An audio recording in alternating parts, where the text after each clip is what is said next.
Salam aleyküm. Vay qaqa, harada oradasın? 2 ay düz mən səni axtarım ya. Nə bilim, Antalya, Paris, Amerika. Həftədə bir dənə ölkədəyim, mən gəzirəm. Maşallah, maşallah. Ay qaqa, mənə bir məsləhət ver ana. Nə qədər işləyirəm, eşkək kimi işləyirəm. Ortalığa işlə çıxmır da ana. Sən mənə bir dənə məsləhət ver ki, mən nətər var olum ana, sənin kimi belə eşə imkanlı olum. Bütün ölkələrə gedim, gəzim. Demək, mən də sənin kimi qabaq kasıb idim. Sonra çöldə oynuyordum. Bir qoca nənə var qonşu. Mənə çağırdı, bir dənə alma verdi ki, bunu ye. Düzdür, çox acıydım.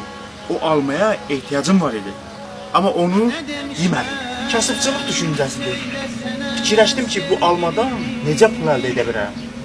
Apardım o almanı, məşrəfdə satdım. Hər dəfə yadıma düşəndə kövrəldim.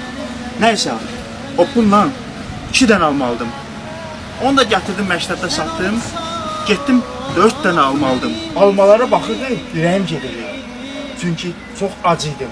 Amma yenə yemirdim. Apardım o 4 dənə almanı da satdım. 8 dənə alma aldım. Bax belə. Bu beləcə bir həftə davam elədi.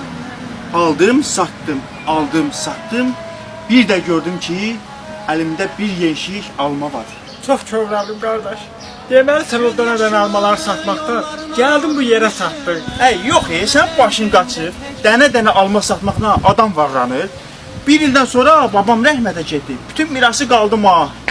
Sənin məsləhətinə tüydü belə.